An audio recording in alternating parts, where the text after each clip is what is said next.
My name is Mehta Khan and I'm a faculty in JLR Institute of Management and Technology Jamshedpur. Hello everyone. दोस्तों, आप सभी का हमारे YouTube channel के online class में स्वागत है। दोस्तों, आज हम बात करने वाले हैं व्यक्तिगत भिन्नता का अर्थ एवं परिभाषा, यानी meaning and definition of individual differences. इसकी परिभाषा के बारे में बात करने से पहले थोड़ा सा हम इसके बारे में डिस्कस कर लेते हैं।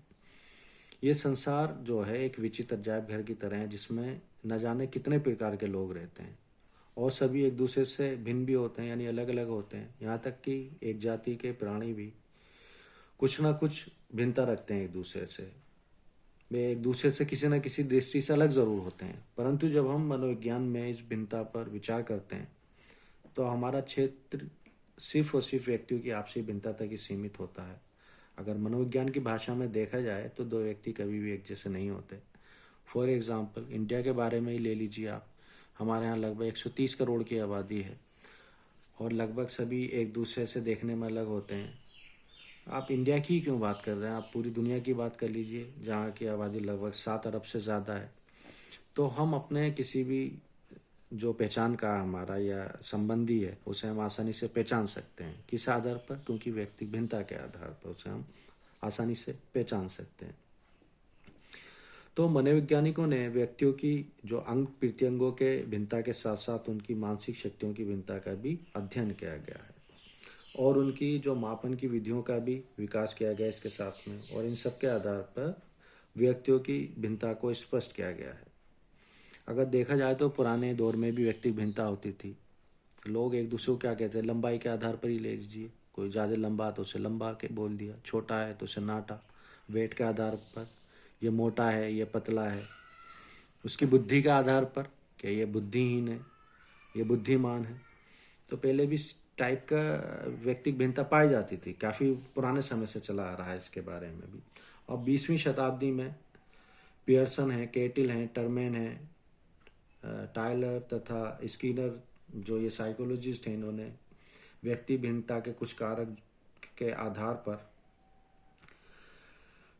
मापन की विधियों का आविष्कार किया। वो कारक कौन कौन से थे? वो बुद्धि थी, अभिक्षमता, रुचि, अभिवृद्धि, ये कारक थे जिसके आधार पर मापन की विधियों का आविष्कार किया गया, जिन्हें आज हम क्या कहते हैं, परीक्षण या टेस्ट बोलते हैं इंग्लिश में इसे। वर्तमान में व्यक्तिगत भिन्नता में उन सभी तत्वों को शामिल किया जाता है जिसका मापन वैज्ञानिक विधियों के द्वारा संभव है। तो इसी के आधार पर स्किनर ने एक अपनी डेफिनेशन दी। वो स्किनर के शब्दों में, आज हम व्यक्तिगत भिन्नता का अर्थ संपूर्ण व्यक्तित्व के किसी भी मापीय पहलू को सम्मिलित करने से लेते हैं। ठीक है, जिसमें व्यक्ति के जो संपूर्ण व्यक्तित्व है उसके पहलुओं को वैज्ञानिक विधि से मापा जा सकता है, या जितने भी पहलू हैं उसके जिसको हम नाप सकते हैं वैज्ञानिक विधि द्वारा, उसे क्या बोलते हैं, व्यक्तिगत भिन्नता बोलते हैं। अगर देखी जाए तो ये डेफिनेशन अपने आप में एक पूर्ण है, क्योंकि अभी हम बात करने वाले थे, बात करी हमने कि वर्तमान में जो भिन्नता में उन सभी तत्वों को शामिल किया जाता है, यानी व्यक्ति भिन्नता में उन सभी तत्वों को शामिल किया जाता है जिसका मापन वैज्ञानिक विधि द्वारा संभव है।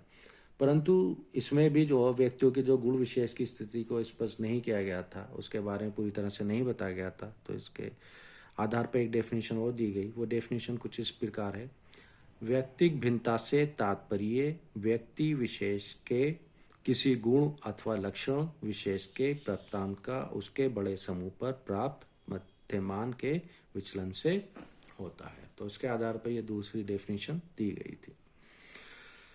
शिक्षा के क्षेत्र में छात्रों को किसी गुण विशेष के आधार पर 5 भागों में विभाजित किया गया है। वो कौन कौन से भाग हैं? एक तो औसत से बहुत कम, दूसरा औसत से कम, तीसरा है औसत, चौथा औसत से अधिक और पांचवा औसत से बहुत अधिक। इस पैमाने पर जो बच्चे दोनों अंतिम छोर पर आते हैं, यानी दोनों अंतिम छोर, यानी पहला औसत से या तो बहुत कम है या औसत से बहुत अधिक है, तो उन बच्चों को क्या कहते हैं? उन बच्चों को विशिष्ट बालक कहते हैं, यानी एक्सेप्शनल चिल्ड्रन कहा जाता है। दोस्तों, अब हम अगले टॉपिक की ओर बढ़ते हैं, व्यक्तिगत भिन्नता के प्रकार, यानी टाइप्स ऑफ इंडिविजुअल डिफरेंसेस। व्यक्तियों के व्यक्तिगत लक्षण तो एक दूसरे से भिन्न होते ही हैं, साथ ही व्यक्ति विशेष के अपने भिन्न भिन्न लक्षणों में भी काफ़ी भिन्नता पाई जाती है। इसी के आधार पर व्यक्ति भिन्नता को 2 भागों में बांटा जा सकता है। नंबर 1, अंतर व्यक्तिक भिन्नताएं यानी इंटर इंडिविजुअल डिफरेंसेस। किन्हीं दो या दो से अधिक व्यक्तियों के मापीय व्यक्तिगत लक्षणों में पाई जाने वाली भिन्नता को अंतर व्यक्तिक भिन्नता कहते हैं। इसके के अंदर कौन कौन सी भिन्नताएं आ सकती हैं? शारीरिक गुणों की भिन्नता आ सकती है, मानसिक गुणों की भिन्नता आ सकती है, संवेगात्मक भिन्नता आ सकती है, सामाजिक गुणों की भिन्नता आ सकती है। फॉर एग्जाम्पल, व्यक्तियों के भार में होने वाली भिन्नता। सभी व्यक्तियों के भार तो एक जैसे नहीं होते, किसी का भार कम होता है, किसी का भार ज़्यादा होता है। इसी प्रकार उनके क्रोध में होने वाली भिन्नता, यानी कि किसी मनुष्य को तो क्रोध ज़्यादा आता है, यानी गुस्सा ज़्यादा आता है, किसी को गुस्सा कम आता है। और मिलनसार यानी सामाजिक भिन्नता होगी। कोई तो मिलनसार व्यक्ति होता है, किसी को कोई मिलनसार व्यक्ति नहीं होता है। नंबर 2, अंत्य व्यक्तिगत विभिन्नता यानी इंट्रा इंडिविजुअल डिफरेंसेस। इस प्रकार की व्यक्तिगत विभिन्नताओं में एक ही व्यक्ति अपनी स्वयं की विशेषताओं में अंतर रखता है। वहाँ क्या था, दो या दो से अधिक व्यक्तियों के बीच में हो रही थी। व्यक्तिगत भिन्नता यहाँ पर क्या होता है, मनुष्य के खुद की विशेषताओं के बीच में, यानी एक ही मनुष्य की खुद की स्टडी के बीच में। कोई तो उसमें विशेषता अधिक होती है, किसी में विशेषता उसकी गुणों में कम होती है। फॉर एग्जाम्पल, जैसे कोई छात्र शैक्षिक उपलब्धि में तो बहुत आगे है, लेकिन शारीरिक दृष्टि से वो कमजोर है तथा सामाजिक व्यवहार में औसत दर्जे का है। अतः वे एक क्षेत्र में तो बहुत आगे है, लेकिन दूसरे क्षेत्र में पीछे, या इसका उल्टा हो सकता है उसका। तो इसे एक ग्राफ के द्वारा और स्पष्ट किया जा सकता है। मैंने एक्स एक्सिस पे तो परसेंटाइल रैंक्स ली है, वाई एक्सिस पे इनकी एबिलिटीज ली है, यानी शारीरिक स्वास्थ्य, शैक्षिक लब्धि, संवेगात्मक विकास, सामाजिक परिपक्वता और बुद्धि लब्धि। और ये मैंने जो स्केल माना है 10 का माना है, यानी 100 परसेंटाइल तक है। सपोज करो कोई एक मनुष्य के बारे में हम स्टडी कर रहे हैं, उसकी शारीरिक स्वास्थ्य का लेवल तो है उसका 40 है, लेकिन शैक्षिक लब्धि उसकी 92 के आसपास है। इसी हिसाब से संवेगात्मक विकास तो उसका 50 है, सामाजिक परिपक्वता उसकी 80 है और बुद्धि लब्धि उसकी 60 है। यानी एक ही व्यक्ति है, लेकिन उसकी अलग अलग भिन्नता है, यानी शारीरिक स्वास्थ्य उसका कम है, लेकिन शैक्षिक लब्धि उसकी सबसे अधिक है। इसी टाइप से संवेगात्मक विकास कुछ अलग है, सामाजिक परिपक्वता अलग है, बुद्धि लब्धि उसकी अलग है। तो इस टाइप से हम व्यक्तिगत विभिन्नता को भी हम दर्शा सकते हैं। दोस्तों, अगर आपको ये वीडियो पसंद आई हो तो इसे लाइक एंड शेयर करना ना भूलें और हमारे चैनल को सब्सक्राइब ज़रूर करें, ताकि हमारे द्वारा अपलोड की गई वीडियोस आपको टाइमली मिल सके। And thank you for watching this video.